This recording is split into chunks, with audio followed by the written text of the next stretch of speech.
You had to look at the camera. I'm looking at the camera. Hey, it's Trisha. Welcome back to my channel.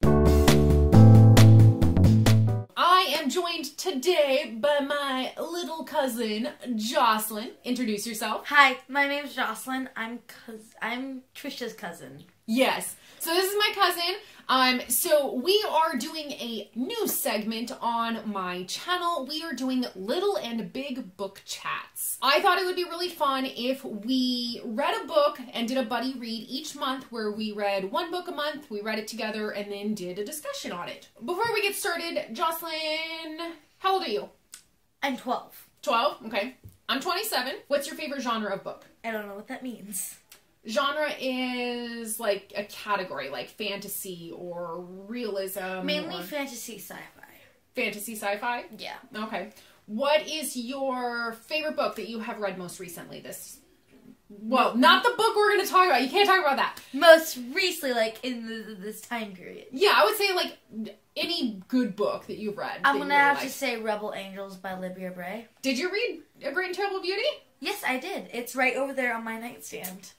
You guys, my little cousin loves Libba Bray as much as I do. It makes me very, very happy. The Gemma Doyle trilogy is one of my favorite book series of all time. My favorite genre is adult and YA, fantasy, or light sci-fi. So we read kind of the same types of things. So I thought that since we both really like fantasy, we would start off with a fantasy book. Since Jocelyn is to 12, she's kind of going into the YA genre. So I wanted to pick something that would be age appropriate for her, but something that I would still find enjoyable. So I decided to pick reading Shadow and Bone by Leigh Bardugo. This is one that I've seen all over BookTube, and I thought it would be super fun to read and talk about, and I picked this not knowing what the synopsis was. I literally picked it up because Sam from Thoughts on Tomes talks about it all the time. So we're going to talk about this because we read this for the month of January, and yeah, I'll hold mine up because then it can be like floating between us or whatever. I'll probably put it down at some point. I'll get lazy. This is going to be like a spoilery type discussion because we're going to talk about things that there may be spoilers in there. If you haven't read it, you'll probably want to read the book and then come back and watch our video. But if you have read it, we're not going to summarize it. So I'm just a waste of time. Because if you're watching this, you probably read it, so you probably know what's going on. We're going to get into our discussion now, I guess. So, in my reviews, normally what I talk about is I talk about world building, characters, and then I talk about the overall plot, and then overall how I felt about all of that. So I thought it would be kind of just like a good starting place for us to start from and just, you know, talk about those different chunks. What did you think of the world building on this? So like, talk to me about what you thought about something like that. I like the way how they have it in different places at once. Like you have it at the little palace, but you also have it at the fold, and how the troops are moving around. I like how they're not like excluding everybody and they're pulling everything together. But I like the places they put it in, like how they're describing it and how you're kind of getting a sense of what's going on as you read the book. They're making it so you understand what's going on and you can almost imagine it happening to you. So when you talk about all of the different places that it takes place in, so like the army camps, and then the palaces where the Grisha train, and then the fold, also the villages, and then the forest and stuff like that. There's only very few villages, but I like how they detailed those. But do you think that, did it feel like a place that really existed? Like, did it feel fleshed out? Yeah. Or did it feel like it was very lacking? Like, could you imagine everything, and do you imagine that a place like this could exist and has existed for hundreds, if not millions of years? I'm not so sure on the last part, but not millions of years. But they do make it. Yes, they do make it feel like this place can be real and this place can be here. Like these villages can be on places around the world that we don't even know about. Okay, so you felt like there was like a rich history Yeah. there, and that had been established. It didn't just like pop up overnight or something. No. What did you think about the magic system that she had? Like, explain the magic system. How did you see that working? I saw that as, there's only a certain group of people who had magic. Okay. And then there was a certain group who had not. But in that certain group of magic, they had different groups. Okay. Who could do different things. Okay. Like water summoners, sun summoners, the Darkling. You have to put him in there. So each one has something different that they can control. Yes.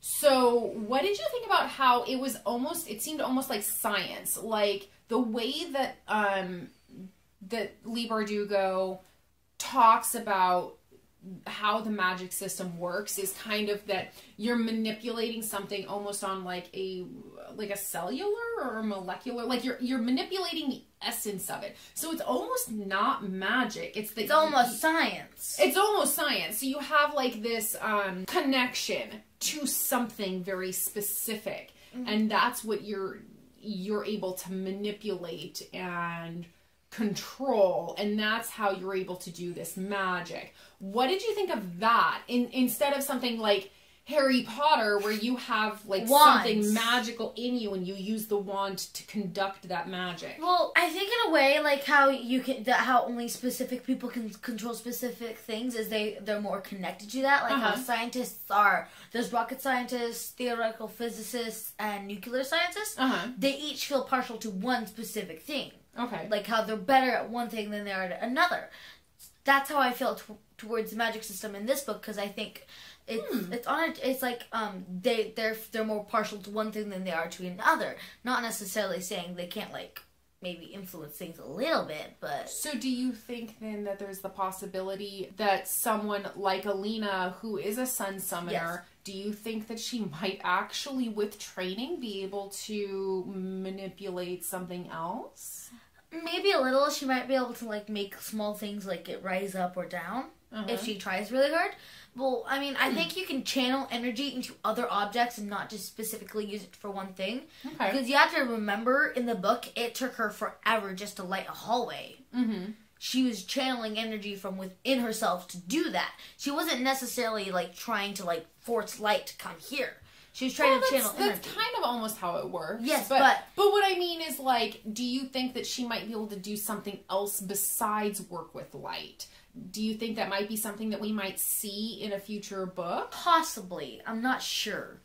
Because there was a little bit talked about the magic system, you know, in that sense. So I think that there might be something that would come up in the future where there's some sort of bending of the rules or something like that we know so far. Yeah, I think maybe there might be a bend in the rules, how someone can control one thing and then another thing too, like how they can develop more of an essence towards something. Okay. It's very possible that there might be a bend in the rules. Because they spend, you know, the Grisha, when they go to school, once their power is developed, they spend their like whole life basically mastering certain aspects of their power, of the thing that they are connected to. Yes. And if they spend all that time working on that one thing, there is the possibility that because they haven't explored trying to expand beyond that, they may be able to expand beyond. Yes, they might be able to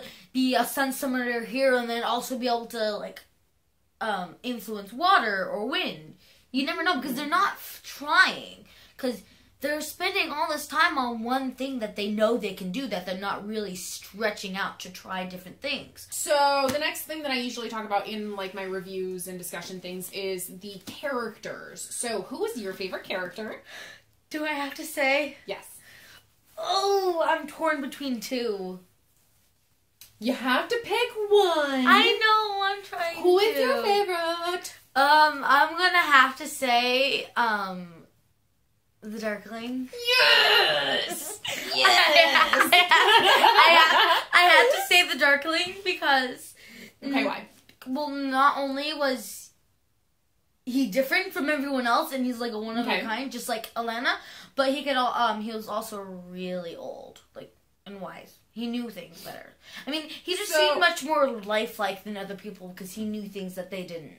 Okay, so you felt like he was more fleshed out of a character and it made you able to connect to him more? Or you just found him really intriguing? Number 2. Number 2. Okay, so there was something about him that drew you to him. Yes. I mean, he was very interesting. I liked the way his character played out and how he was, like, 1 minute here, next minute gone. Like, Okay. He was very interesting. It was, like, very mysterious how he could just be, like, change his moods instantly and stuff. Okay. So my favorite character was also the Darkling. Really? Yes. That's a surprise. Oh, I know. It was such a big surprise. Not really. Why do you think my favorite character is the Darkling? Because you're Slytherin? I don't know. So my favorite character was the Darkling because we talked about briefly about morally gray characters. So Save what I millions. think is really fascinating is that he could be doing this to do something that he thinks is really important, to do something that might be good in the long run. In the long run, but But you we never don't- really know. But we don't know as of right now Yeah. because we've only read the first book. So then also I really liked the fact that the Darkling is kind of a bad guy and we don't really see it until much later in the book. Yeah. We see it about 2/3 of the way through the book when it's revealed that he is using Alina for A different purpose. than what he tells her that he's going to be using her for. Yeah, he's really good at hiding it. He's really good at hiding it. And I feel like he could be really good if he wanted to be. He's But just not taking that but we extra don't step. know how good or how bad he is right now because we don't know how much of what is going on is actually bad that he's doing. If he is really truly a bad person and 'Cause you doing never things know. for bad reasons, or if he's doing something that seems bad for an ultimately good reason. So there's that aspect of it. Also, I really connected with him and Alina, like, together. Yeah, they seem like really good together. Like, you'd never guess he was a bad guy when he was around her. Yeah, and so I think that a lot of it has to do with the fact that Leigh Bardugo did a fantastic job of Connecting the characters. Well, the smoke and mirrors that she did. Like, she did this really neat thing. I actually took a note on it. Let me pull it out. Smoke and mirrors? Okay, so, Oh! You mean the darkness and how she uses the light in the mirrors? No. Not literally smoke and mirrors, but I said, I wrote, having Alina's connection with the Darkling, and then, when it was the ball that she went to. Oh, right? yeah, she was one of the main centerpieces, and she made, like, the light So, and then, explode. okay, right, so she went to the ball, and she was with the Darkling, in that back room, and they had the chamber hall, the introduction hall for the queen. so they had that intimate moment there, right? So that I think one intimate moment. So what I think was really fascinating is that Leigh Bardugo used a little bit of smoke and mirrors here. Yeah. Is that she really hit you in the heartstrings. Like, she really got you, and she's like, oh my gosh. I was thinking, like, oh my gosh, they're gonna be so perfect together. Like, this is gonna be amazing. Yeah, like, I never like knew they're that was gonna be coming. such like a power couple. Like, they're gonna get things done, and it's gonna be great.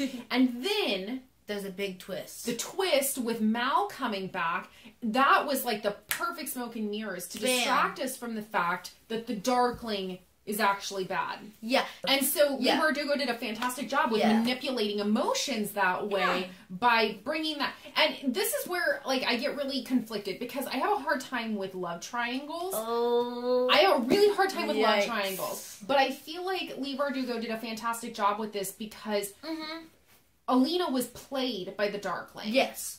And So we were played by the Darkling. Yeah, I physically felt betrayed the minute I found out he was bad. So bad. I literally cried when I found out he was bad. I was just like, why? Why is this happening? So I think Leigh Bardugo did a fantastic job with that, with crafting the Darkling's character in order to to make it like more of an more impact when we realize that he is manipulating Alina and he's using her. It literally makes you cry. So, okay, so besides the Darkling, yes, I'm talking about the other characters. So Alina, what did you think of Alina? How did you like her? I liked her because she was very free-spirited. She did, she didn't really let someone tell her what to do. Okay. So what is it about Alina's like free spirit? What made you think that she was a free spirit?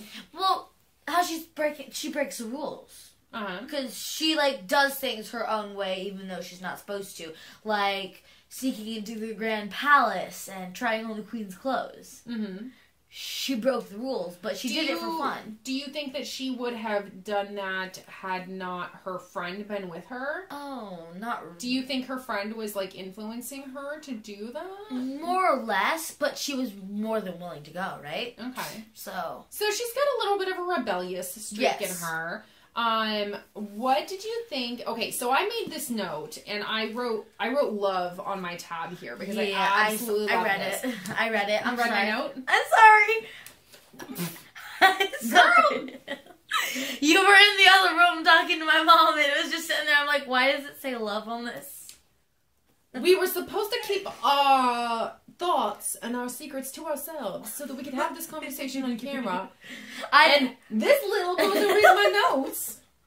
I only skimmed through the note, okay? I didn't really read the whole thing. So, if you ask me now, I can't remember it all. Okay, so the part that I marked off here is where Alina finally realizes that she was the reason that she was suppressing her powers.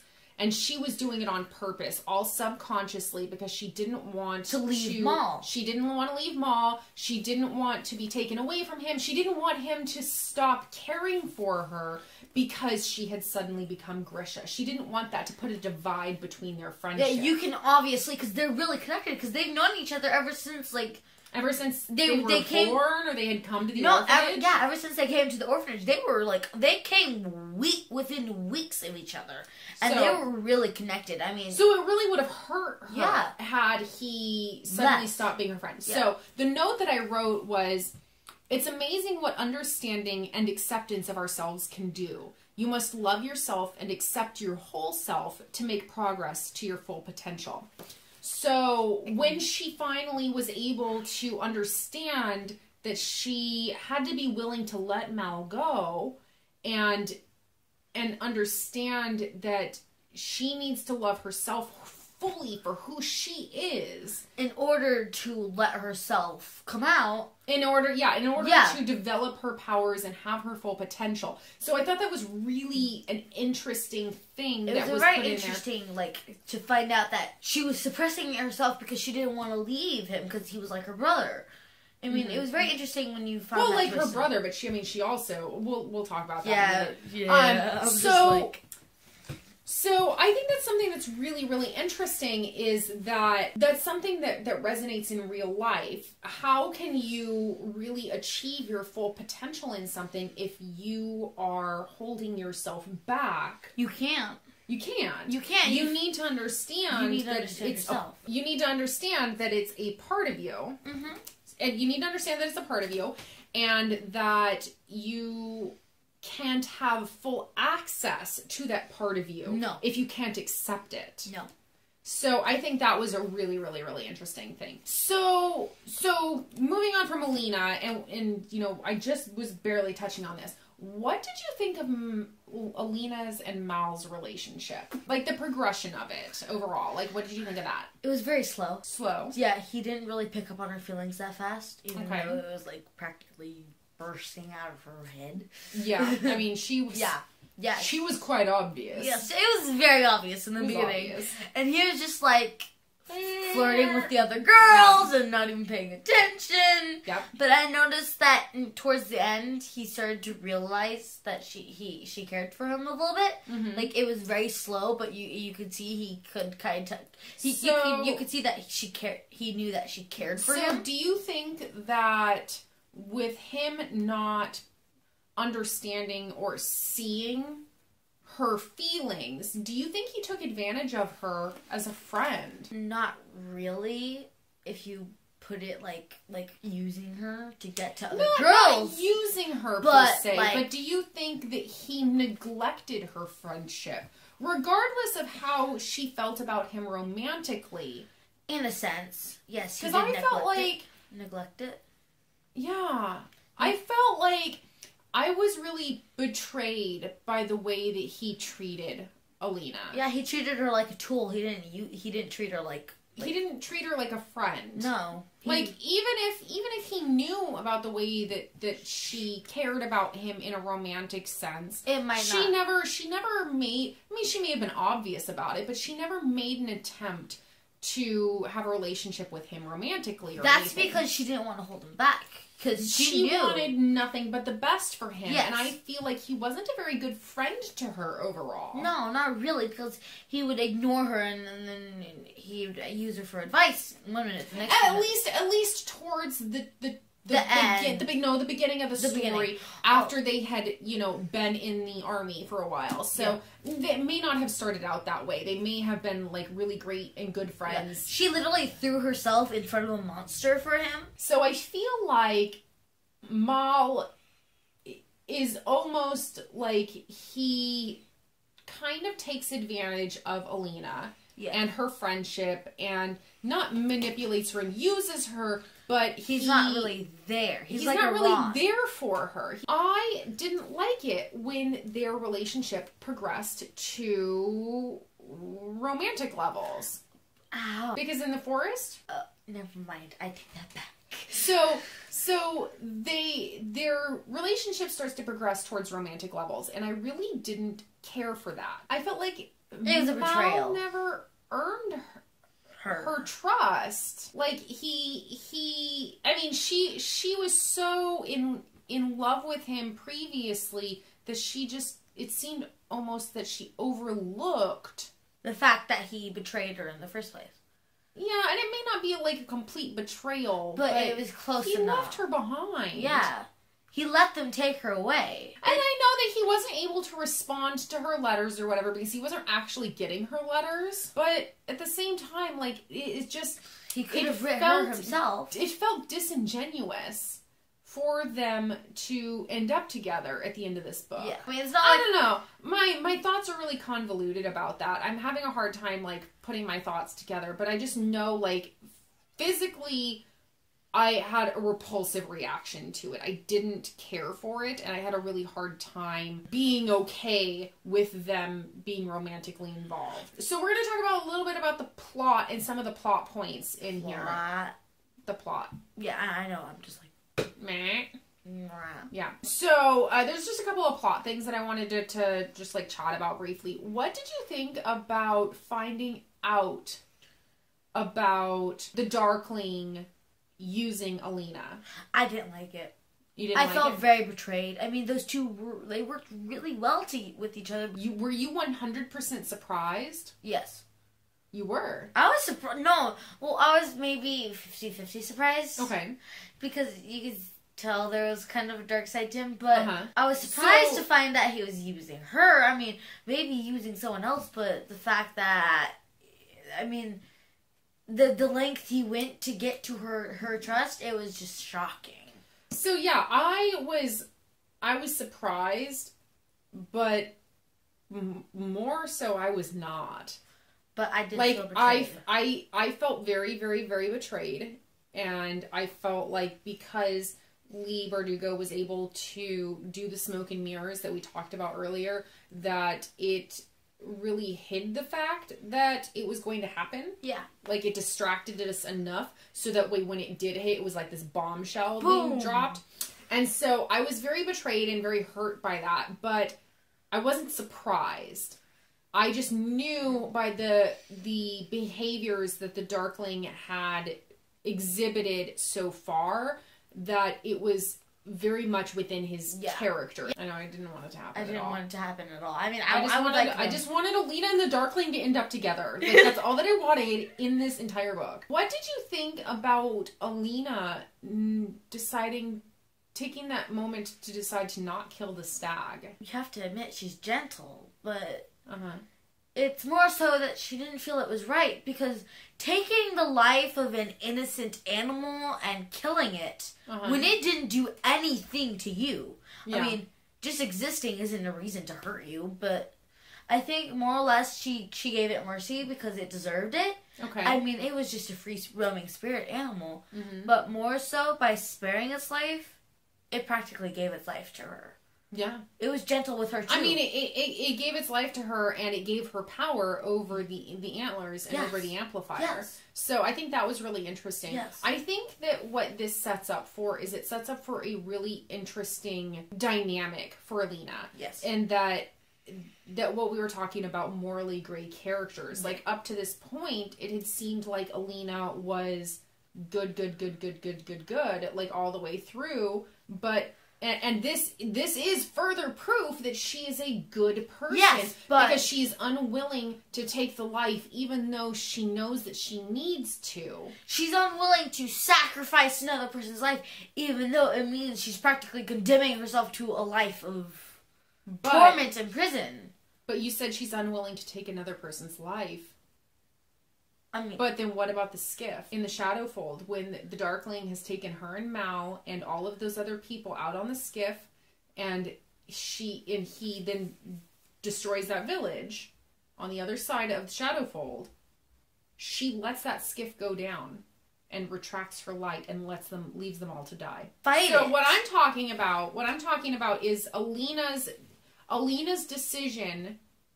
When Mao falls over the side and she goes after him, she retracts her light from the skiff and leaves all the innocent bystanders on the skiff who the Darkling had brought along. The Darkling brought all of those people along to show off his power. They had no idea what he was going to do. They were not part of his plan.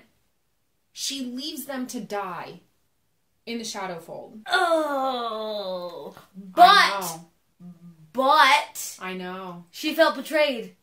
So she was hurt. But isn't that like really interesting that up to this point Alina is portrayed as this really good and pretty much purely good individual? Yes, she has no idea. She's completely oblivious of what's happening around her. So she's this really good individual, and then she decides to make that tough choice and do something that's not good. And she leaves all of these people to die. By killing those people, she saved hundreds more.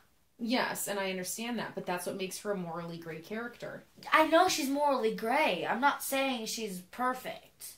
But that was my point, is that she is morally gray. Yes. Up until that point, we had viewed her as a purely good and character. Person. Like, there was no in-between for her. Yes, there was no darkness in her. Yeah. It was very shocking when she did that, but can't say I'm surprised. I was. You were surprised? I was really surprised that she let all those people die. It was okay, so this is going to be a really long video because we've been talking for almost an hour. I'm sorry. It's okay. We went off on a tangent that I am sure I'll be able to edit out because it is literally irrelevant to the discussion at hand. I loved this book, by the way. I thought that the writing was really fantastically done. I loved the characters. I thought that all of them were pretty well developed. I mean, there were some underdeveloped characters that could have used a here little and there, bit more, like they were a little poked in. But I thought it was really interesting, the complex relationships between the characters. And I loved the world building and the magic system. I thought that was fantastic. And the plot line was really interesting. And I can't wait to move on to the next book. Yeah. I ended up giving this 5 out of 5 stars. What did you give it? 5 out of 5. I couldn't help myself. I had to. 5 out of 5? I love, guys, literally, I love this book so much, it's still, like, in, like, perfect condition. She does not keep her books in perfect condition. So, since we both really liked Shadow and Bone, we decided, instead of going on to another book or something, we decided we're just going to read Siege and Storm again, and we're going to continue on with the series. So we're going to read this in February for our Little and Big book chat. So I'm super excited. I think that is it for our discussion-y video thing. This is going to be really long. Future Trisha, I am sorry. I hope you can edit this down. All right, you guys, so that is the end of our Little and Big book chat. Thank you so much for joining us today. If you liked this video and you want to see more content from me in the future and you want to see Jocelyn next month, now is a perfect time. Click that subscribe button down below. If you guys want to be friends with me elsewhere on the interwebs, I have all of my social media links on the description box down below, so you can follow me on Twitter and on Goodreads. And I will see you guys in my next video, and Jocelyn will see you guys next month. Bye!